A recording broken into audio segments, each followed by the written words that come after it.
Okay, so here we are. Um, Columbus. First round loss again. So, on the upside, they've made the playoffs 2 years in a row for the first time in their history. On the downside, they've never won a round. So here they are right here. Capitals knock them out. I really I look at Columbus and I say, well, they're a in that middle point where yes they're good, but they're not quite a contender.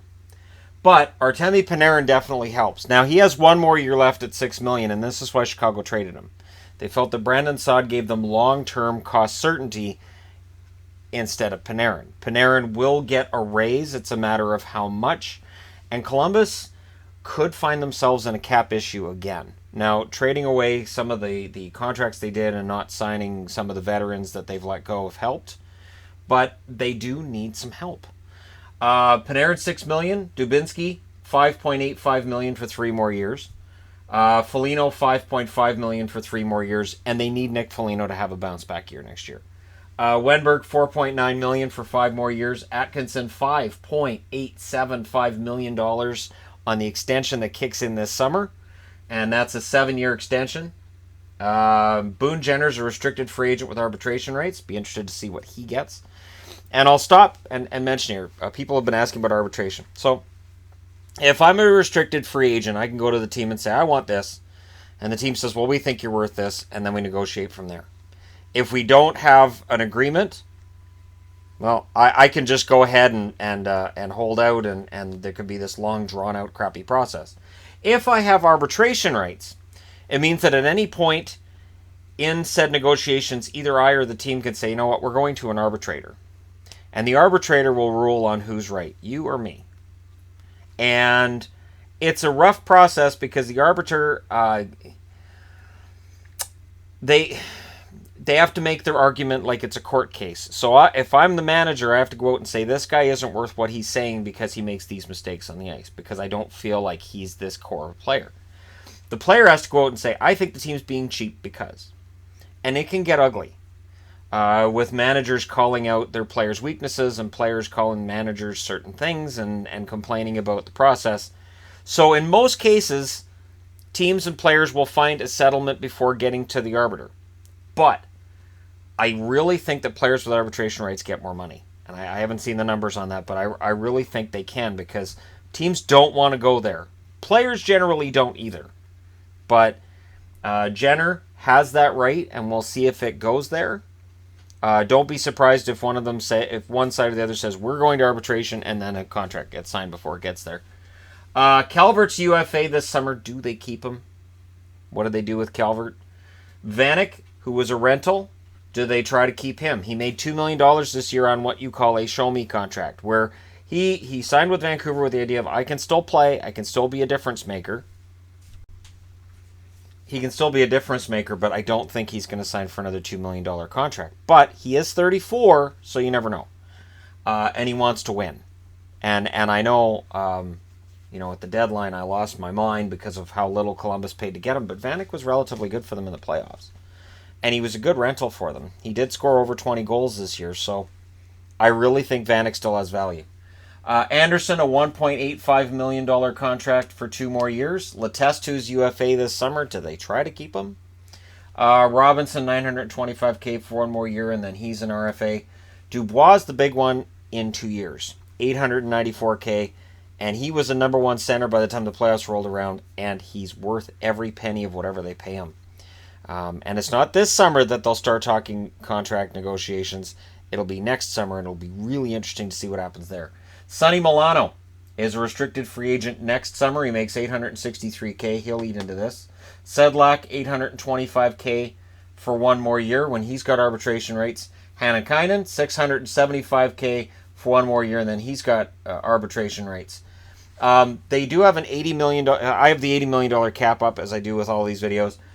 Under an $80 million cap, they have $18 million in space, which is less than a lot of teams. So Columbus may not have the space to really improve things, especially with some of the guys that they have to re-sign.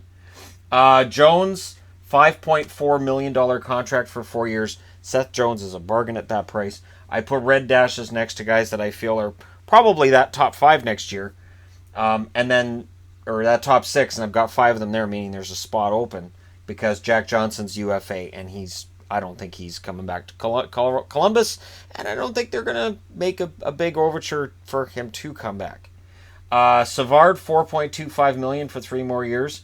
Ryan Murray, interesting case. He's a restricted free agent with arbitration rights as well. Murray hasn't had the kind of year this year, or really the kind of career that we would have anticipated.